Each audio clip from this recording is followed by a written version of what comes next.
होत असलेला विचार विनिमय मिळावा आणि या मेळाव्याच्या निमित्तानं उपस्थित असलेले तालुक्यातले ज्येष्ठ नेते तात्यासाहेब मस्कर, सुभाष ॲडव्होकेट गिरंजे, बहुमालक वांगे, ॲडव्होकेट नितीन भोसले, सतीश शेळके, शेळके, राजेंद्र विलासदादा पाटील, एवढे अशोक पाटील, चंद्रकांत सरजे, तानाजी बापू, पोपट सरडे, आबासाहेब, बाबासाहेब जाधव, चंद्रकांत सरडे, सुभाष बोलले, नानासाहेब निवडकर, उद्धवराव माळी, ॲडव्होकेट प्रकाश नानासाहेब लोकरे, सुजित पाटील, नानासाहेब लोढे, राजेंद्र भांडे, योगेश कुळबे, राजेंद्र बाबर, विनय बाबू, गौतम डाले, आर बापू साखरे, अभिजित पाटील, शंकर जाधव, सुदाम शेळके, जगताप साहेब, आनंद मांगे, जगदीश अण्णासाहेब पवार, सुरेश इंगळे, सुभाषाबा साळुंके, महेश गणगे, सरपंच पीठ, दत्तात्रय आरसो, अनिल शेजार, रवी बोलेकर, राजाभाऊ देशमुख, अशोक पती, सोमनाथ कोकडे, प्रमोद प्रदेश, संदीप तळेकर, रोहिदास सातव, बाळासाहेब तेरे, विकास कोणकर, मयूर पाटील, शंकर कवडे, गौरव तांदुळे, युवराज कापा, गणेश गोलगिरे, राहुल कोकडे, बाळासाहेब पाटील. या निमित्तानं उपस्थित असलेले तालुक्यातले चुकून कोणाचा या ठिकाणी नाव देत राहिला असेल तर मी व्यक्त करतो. सगळेच आपल्या गटावरती प्रेम करणारे, राष्ट्रवादी काँग्रेसवरती प्रेम करणारे सगळे तालुक्यातले कार्यकर्ते, तालुक्याचे राष्ट्रवादीचे अध्यक्ष भरतभाऊ अवतडे, महिला आपल्या प्रतिनिधी शीतलताई क्षीरसागर, मंदाकिनीताई डोंगावे, पूजाताई जगताप.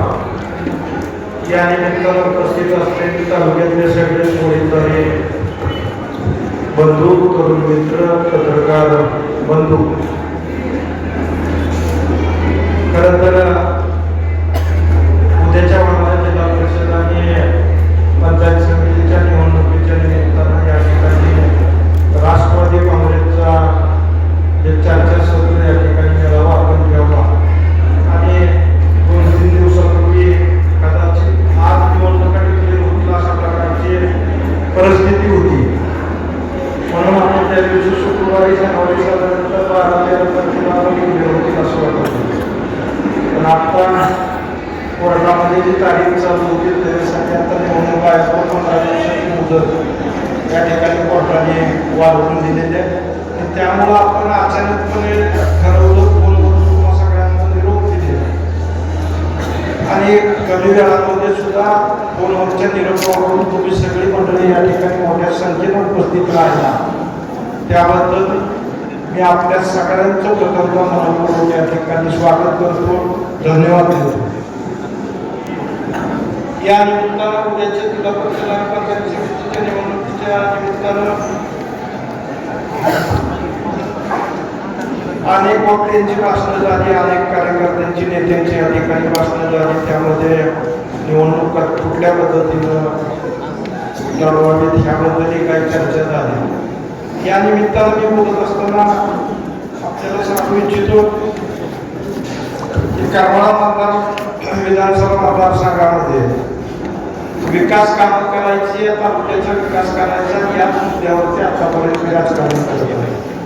कधीच जातीपातीवरती किंवा प्रभागावरती मला होतं ते असं म्हणून तरी परंतु तुम्ही बघितलं असेल की इथल्या राजकारणाची पद्धत, विरोधक मात्र राजकारण करत असताना कुठल्या स्तराला जाऊन राजकारण करतात त्याचे अनेक उदाहरणं या ठिकाणी आपल्याला पाहायला. मी राजकारण करत असताना जसं जातीपातीचं राजकारण केलं नाही, विकासाचं राजकारण केलं, तसंच नागरिकांच्या हिताची कामं केली. जिल्हा परिषदेचा अध्यक्ष असताना तुम्ही बघितलं असेल की माझ्याकडे कुणी आलं तरी त्याला विकासाच्या बाबतीत कधी अडवत नाही. म्हणजे ज्या पदावरती काम करतो त्या ठिकाणी विकासाला त्या ठिकाणी प्राधान्य देण्याचा प्रयत्न केला. सर्वसामान्य नागरिकांच्या कामाचा त्या ठिकाणी प्राधान्यक्रम ठरवतो. नागरिकांच्या कामाला संधी द्यायचा प्रयत्न केला. तुम्ही काम करत असताना बघितलं असेल की मी कधी जुन्या पद्धतीने वर्षानुवर्षाचे ठेकेदार होते आणि तीच कामं तीच पद्धत कधी माझ्या कालावधीमध्ये मी ठेवली. नवीन नवीन कार्यकर्त्याला त्या ठिकाणी काम केलं, नवीन कार्यकर्ते तयार होतील, नवीन ठेकेदार तयार होतील, अशा प्रकारची साधारणतः पद्धत आपण यामध्ये ठेवलेली होती. हे करत असताना पारदर्शकपणे काम करायचा प्रयत्न केला.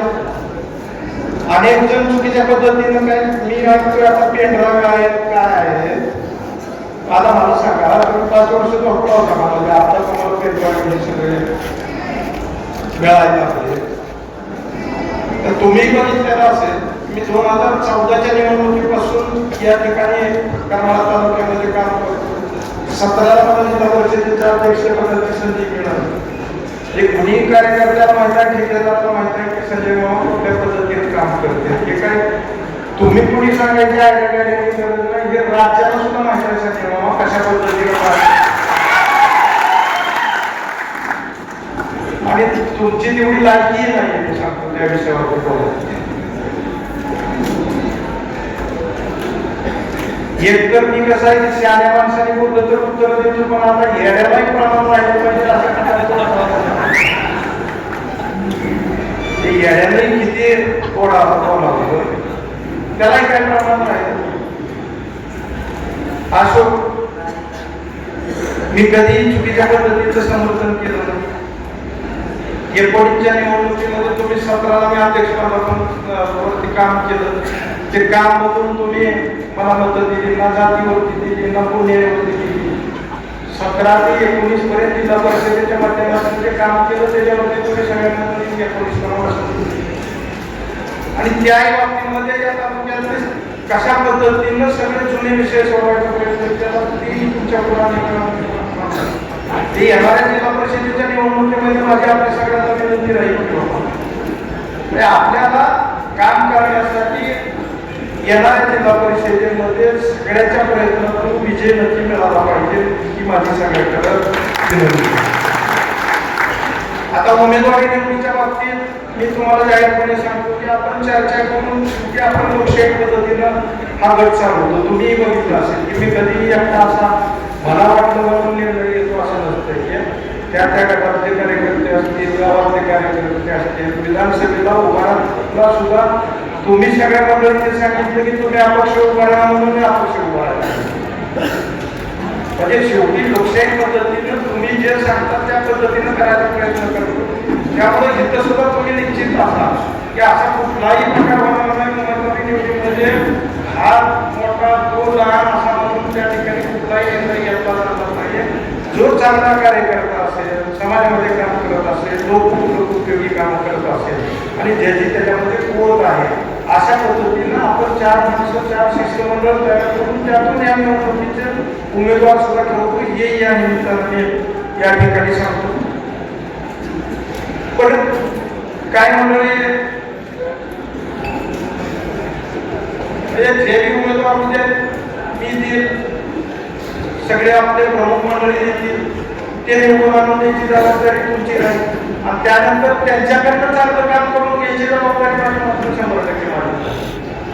मग तिकडे तुम्ही काही विरोधकांनी काही अफवा पसरवल्या त्याच्यावरती विश्वास ठेवला कशा प्रकारची माझी या निमित्तानं विनंती राहील. आता विकासाच्या कामाबाबतीत तुम्ही बघितलं असेल की राजकारण तर मी विकासाचंच केलं, पण माझ्या बाबतीत मात्र विकास करून कुणी राजकारण केलेलं मला कळत नाही. माझ्या बाबतीत मात्र सगळं राजकारण डावपेचाचं चालू होतं. हे विधानसभेचा सुद्धा पराभव बघितला असेल, हा काही लोकांनी पराभव केला नाही, डावपेचा होते पराभव केला. तुम्ही 80 जागेला 5-5 वर्षे माझ्याबरोबर राहता आणि शेवटच्या दिवसामध्ये हे निर्णय घेता. त्यामुळे लोकांची चूक त्याच्यामध्ये नाहीये. म्हणजे या गोष्टीचा आपण या ठिकाणी विचार केला पाहिजे. ह्या सगळ्या गोष्टीचा परिणाम कशावरती आला होता आपण बघितलं तर तालुक्याच्या विकासावरती होतोय. ही मंडळी एवढं करून आज 6 वर्ष झालं काय निर्णय तालुक्याला मला सांगतो. 6 वर्षामध्ये काय मिळालं आणि जी मंडळी 19च्या निवडणुकीमध्ये माझ्या बाबतीत वेगवेगळे भाषण करत होती, शेवटच्या 8 दिवसात माझ्यापासून गेली आणि संजय मामाच्या 6 वर्षाचा जे त्यांच्याच बातम्या आहेत त्यांनीच दिलेल्या पत्रकार परिषद त्या कोणाच्या ज्यांनी 19ला आपल्याकडनं आठवड्याभरामध्ये आपल्याकडनं दिले पुन्हा संजय मामा वाईट आहे म्हणून सांगायला गेले. आज त्याला माझा या ठिकाणी विनंती आहे की आज 6 वर्ष झाले. ह्या 6 वर्षामध्ये तुम्ही जो निर्णय घेतला त्याच्यामध्ये तालुक्यात काय झालं याचा डिक्लेअर करा पत्रकार परिषद ही माझी तुम्हाला विनंती आहे. या निमित्तानं बोलत असताना तुम्ही बघितलं असेल की मी कधी सुडाचं राजकारण केलं नाही.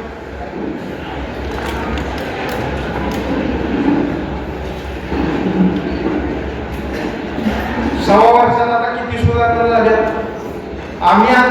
मी आणलेली कामं किती चालू आहेत लोकांवर, ती कशासाठी बदल करते हे लोकांना माहित आहे. किती कामं त्याच्यामध्ये चालू आहेत.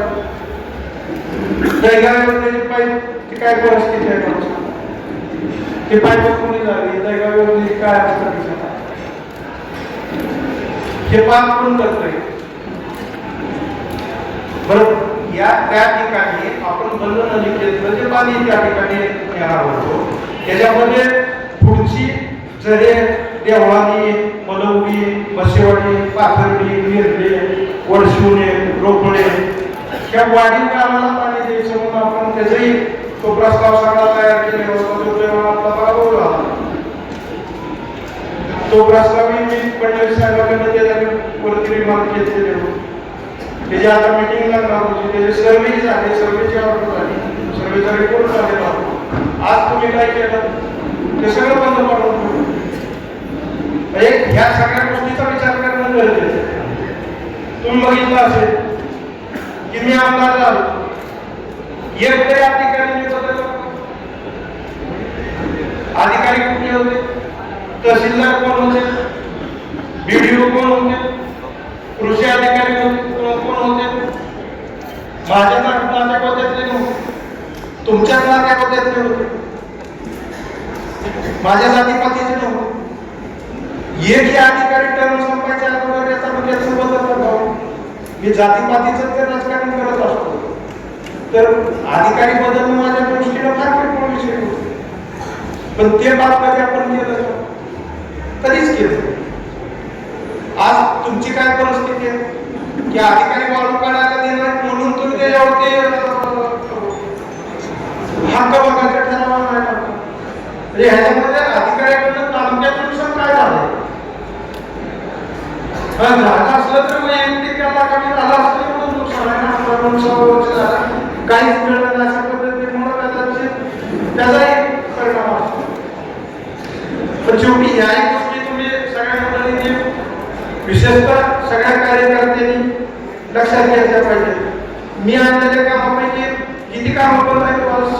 दैगाव उपसा सिंचन योजना, जातेगाव टेंभुर्णी रस्त्याचं मी NOC काढली, केंद्र झाले माझ्या कामाला. काय पद्धतीची परिस्थिती असते. डिक्सरचं पूल, 100 बेडचं हॉस्पिटल, सगळी इमारत तयार.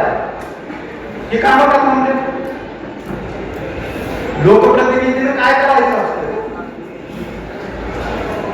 ह्याची उत्तर तुम्ही विचार केला पाहिजे.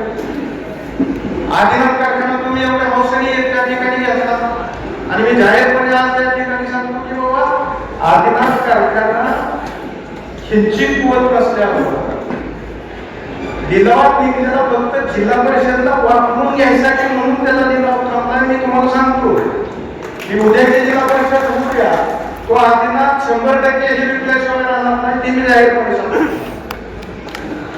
ज्या विश्वासानं तुमच्यावरती लोकांनी जबाबदारी दिली ती तर तुम्ही स्वतःच्या पोतीनं पाळत नाही. पण मी जबाबदारीनं म्हणतोय की आदिनाथ कारखाना तुम्ही जिल्हा परिषदेच्या निवडणूक झाल्यानंतर विकलेला दिसत 100% ही परिस्थिती तुम्ही करून घ्या. या सगळ्या गोष्टीचा विचार करणं भविष्य काळामध्ये माझ्या कामामध्ये कोटेगावचा बाजार असेल, शेवटच्या आठवड्यामध्ये मी इकडे इलेक्शनची गडबड असताना सुद्धा शेवटचे 2 आठवडे मी ती कोटेगावसाठी काढतो. त्याची काय अवस्था एक ही इथं प्रशासकीय इमारत आणली, तुम्ही त्याच्याबद्दल जागेचा वाद निर्माण करून तेही काम अडकवून टाकले का? तर त्या कॉन्ट्रॅक्टरने 7% बिल भरलंय, 7% बिल दिलं का कॉन्ट्रॅक्टर? आता बांधकामाच्या कामात 7% बिल देऊन वरून तुम्हाला काय मिळणार असेल? म्हणजे त्याच्यासाठी तुम्ही प्रशासकीय इमारत अडकवून टाकली. ह्याच पद्धतीने हे सगळं राजकारण होणार असेल तर ह्या सगळ्या गोष्टींचा विचार भविष्यकाळामध्ये केला पाहिजे. तुम्ही बघितलं असं राजकारणाच्या पद्धतीमध्ये मी म्हणजे 2014 पासून तालुक्यामध्ये राजकारण करतो. मी कधी गटातटाचे आडवाडव्याचे राजकारण कधी केले. आज काय परिस्थिती आहे? दर निवडणुकीला वेगवेगळे एकत्र येते. बाजार समितीच्या बाबतीत काय झालं? आपल्याला भाऊंनी मदत केली विधानसभेला, आपण इमानदारीने त्यांच्याशी वागलो. बाजार समितीच्या निवडणुकीच्या वेळेस आपण त्यांनी सांगितले की बाबा आम्ही विधानसभेला मदत केली, तुम्ही आम्हाला बाजार समिती केली का नाही? एका शब्दावरती सगळ्या कार्यकर्त्यांनी फॉर्म करून घेतले का नाही का?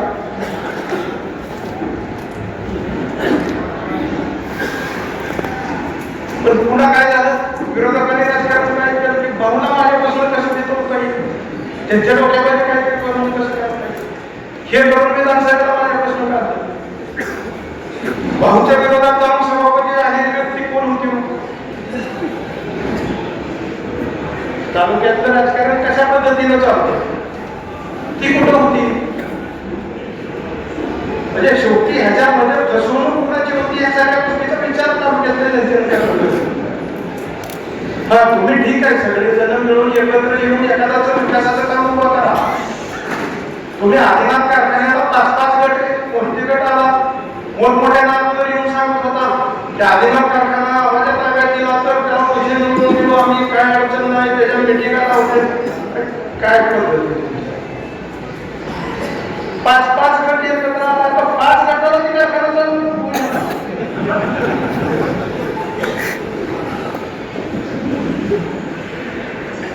कशा पद्धतीने तुम्ही वागताय ह्या गोष्टीचा विचार याच्यामध्ये भविष्य काळामध्ये केला पाहिजे.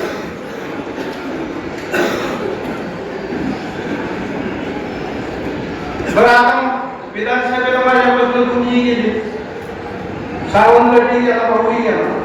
आता नेतृत्वाचं काम नाही का त्यांचं मिठवावं नगरपालिकेला, त्यांचे एकमेकाचा एवढा वाद लागून ठेवला की आता 2 पिढ्या एकमेकाची पडले. म्हणजे ती जुनी मागण्याची गोष्ट ऐकायचो ना आपण, मागण्यापेक्षा आपण मूल्यमापन करायला गेल्यावर कशा पद्धतीनं तुम्ही काहीतरी एक गोष्ट होती ना त्या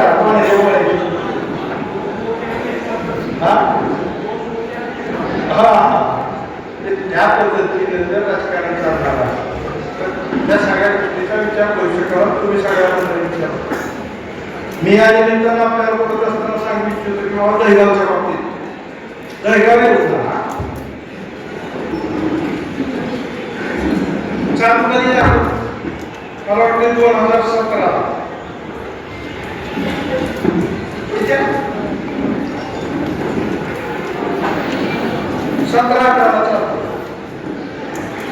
कर्तृत्वान आमदारांनी किती दिवस चालू ठेव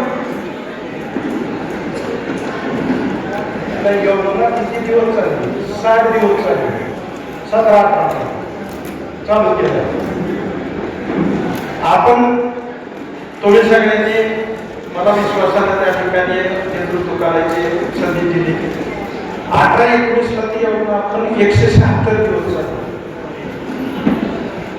19-20 ती 150 दिवस चालू, 21-20 217 दिवस चालू, 22-23 मध्ये 163 दिवस चालू आणि शेवटच्या वर्षी दुष्काळ होता 60% धरण कमी असताना 116 दिवस आपण चालू. आता मला सांगा 24-25 मध्ये धरण भरले 110% भरून एका डहाचं पाणी खाली वाहून गेलं आणि एवढा किती दिवसासाठी पॅनल पोहोचा. ह्याही गोष्टीचा तुम्ही भविष्यकाळामध्ये विचार करताना माहिती बघितलं पाहिजे. पण यावना चालवत असताना तुम्ही बघितलं असेल जळगाव योजनेच्या कुठल्याही लोकांनी सांगितलं पहिले 2 वर्ष तुम्हाला कोणी उपाय मागितला बापू मागितला तुम्हाला पहिल्या 2 वर्षात 1 रुपया तरी कोणी मागितलं तुम्हाला मागितलं. 2 वर्षानंतर आपण त्याच्यामध्ये शासनाकडनं इलेक्ट्रिकचे दर वाढले म्हणून 6 कोटी रुपये घेऊन ठेवले आणि कोणाला इलेक्ट्रिकचे दर कमी करून घेतले. त्या पैशातून आपण हे सगळं मागच्या 19च्या अगोदरचं लाईट बिल आपण 1.5 कोटी रुपये शासनाकडनं भरून घेतले. त्याच्यानंतर पुन्हा 19ची पाळी काढत असताना प्रत्येक वेळेस 1.5-2 कोटी रुपये बिल येत होते. तेही आपण शासनाकडनं भरून घेत होतो आणि आपण पैसे गोळा केले ते शेवटच्या 2 वर्षामध्ये 36 लाख रुपये 1 वर्ष गोळा केले. त्याच्या एक पावत्या दिल्या गेल्या. म्हणजे आपला कार्यकर्ता कुठं बसला नव्हता या तळ्याला पाणी सोडतो 50,000 वर्गणी द्या 1 लाख वर्गणी द्या असं कोणी केलं. डिपार्टमेंटने पैसे भरून घेतले 36 लाख रुपये 2 वेळेस भरून घेतले आणि एकदा धरण 7% भरलेलं होतं त्यावेळेस आपण 16 लाख रुपये फक्त पाणी गोळा. 5 वर्षांमध्ये तुमचा आग्रह काढत सुद्धा आम्ही फक्त 3 वेळा पैसे त्या ठिकाणी गोळा केले आणि त्याच पैशावरती तुमचं 1 वर्ष गेल्या वर्षी. आज काय परिस्थिती आता आज दहीगावचं पीक काय फ्लडमध्ये चालू तर लोकांनाही तेवढी खात्री वाटायला पाहिजे त्याच्यामध्ये की बाबा हे एवढं चालू होतं. लोकांनी तेवढा विश्वास आणि ती विश्वासार्हता निर्माण करायचं काम तुम्ही करताय का? अजिबात करत नाही. तुम्ही काय करताय फक्त लोकांना आम्ही सगळे गट एकत्र येऊन तुमची कशाची तुम्ही दाखवायला प्रयत्न करताय पण त्याला कालमर्यादा आहेत. लोकांची फसवणूक करण्याला ही कालमर्यादा आहे. मी सगळ्या कार्यकर्त्याचं इथल्या आपल्या सगळ्या नेते मंडळींचं आणि मला दिलेल्या मतदानाचं खरं तर एवढं मनापासून या ठिकाणी आभार व्यक्त करतो. कारण आज विधानसभा आहे कारखाना लावलो कारखान्यामध्ये मी स्वतः माझाही पराभव कारखान्यामध्ये तरी सुद्धा एकही कार्यकर्ता पट्टा आपला सोडून गेला नाही. विधानसभेला आपण सगळ्याच कार्यकर्त्याची भावना जाणते की आपल्याला निवडून यायला कुठल्याही प्रकारची अडचण नाही. फक्त दहापणा म्हणजे जुनी माझे आपण दुधाने बुजवत असतो त्याची एक गोष्ट आहे सगळ्यांनी करून यायचं असतोय. प्रत्येकाला वाटतं ते नाम असेल ते नाम असेल तशा पद्धतीनं कार्यकर्त्याचं या ठिकाणी झालं. त्याच्यामध्ये शेवटी त्या वेळेच्या सिच्युएशन असते तरी सुद्धा मी या ठिकाणी नम्रपणे यासाठी म्हणतो की त्याच्यानंतरच्या कारखान्याच्या निवडणुका त्याच्यामध्ये गटवाईजची मतं तुम्ही सगळ्या मंडळींनी दिलेली आहेत. त्याच्यात बघा तुम्ही त्यातल्या सुद्धा जिल्हा परिषदच्या पंचायत समिती गटवाईज बघितलं तर रायगावमध्ये 40% मतं दिले, पाण्यामध्ये 36% मतं दिले, हिसऱ्यामध्ये 40% मतं दिले, बीटमध्ये 43% मतं दिले, कोर्टी गटानं 53% मतं दिले, किंतूर गटाला 54% मतं दिले, चिकनखान गटाला 42% मतं आपल्याला दिले, उमरग गटाला 48% मतं दिले, जीवूर गटाला 31% मतं दिले, वाणी गटाला 44% मतं दिले, सारे गटाला 50% मतं दिले, केव गटाला 41% मतं दिले. ह्या पद्धतीनं लोकांनी तुम्ही सगळ्या कार्यकर्त्यांनी पाठीचं नाव अतिशय चांगल्या पद्धतीने केलं. त्यामुळे माझ्या आपल्या सगळ्यांना विनंती राहील की ह्या विश्वासानं जर तुम्ही सगळी मंडळी काम करत असाल तर हे शेवटी जे एकत्र येऊनच चाललेलं राजकारण आहे तर ते फार दिवस चालणार नाही. आता ह्या जिल्हा परिषदेमध्ये काय तुम्हाला दिसेल ही सगळी एकत्र राहतील का माहिती नसतील की तुम्हाला नक्कीच दिसेल. याचा हे इकडं आपल्याला जवळजवळ 42-43% मतं कारखान्याच्या वेळेस होतं. मी आवर्जून यासाठी सांगतो की ह्या मताचा आणि विधानसभेच्या मताचा 100% संबंध. मागची ज्यावेळेस कारखान्याची निवडणूक आपण लढवली होती किंवा मी 14ची विधानसभेची निवडणूक लढवली होती. 14च्या निवडणुकीमध्ये आपल्याला 14-14.5% त्याच्यानंतर आपण जिल्हा परिषदेच्या निवडणुका जिल्हा परिषदेला 19-20% मत आपल्याला. त्याच्यानंतर लगेच जिल्हा परिषदेचा अध्यक्ष झाला, कारखाना लागला. कारखान्याला 23% मतं पडली होती आणि 19च्या विधानसभेला आपल्याला साधारणतः 24% मतं पडली होती. आज विधानसभेची निवडणूक कोण पहिली कारखान्याची निवडणूक झाली त्या 40% जुळसाला पडलेले राहिलेल्या 55% हे सगळे 5 गट आहेत. त्यात मोहिते पाटील आहेत, आबासाहेब गट आहे, जेवणभाऊच आहे, सावंत आहे आणि अंगारात पुन्हा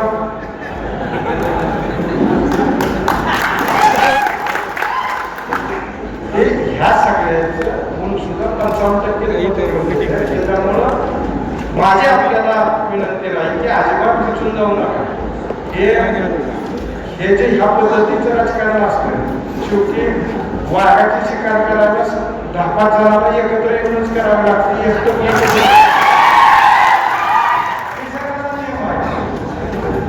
आणि मला एक कळतं की बाबरीच्या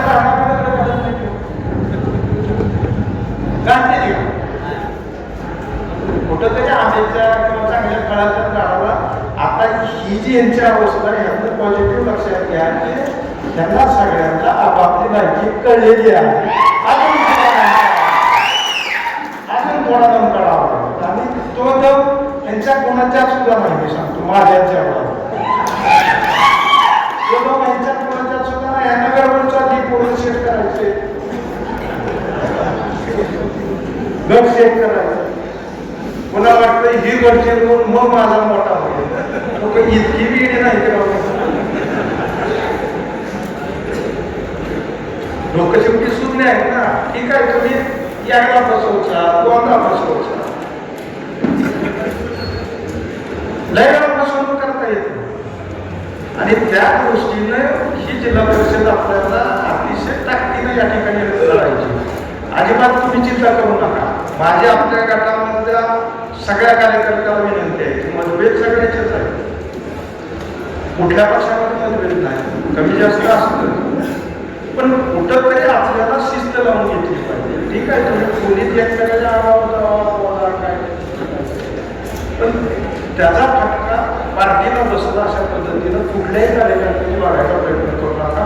की माझ्या हात जोडून कळकळीची विनंती.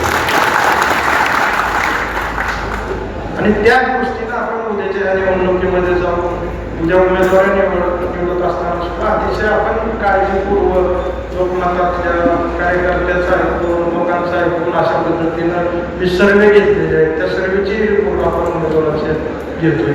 त्या सगळ्याचा सारासार विचार करून आपण उद्याच्या उमेदवार सुद्धा निश्चितपणे निवडू. आणि उद्याची येणारी जी परिषद पंचायत समिती अतिशय ताकदीनं या ठिकाणी आपण सगळेजण लढवू.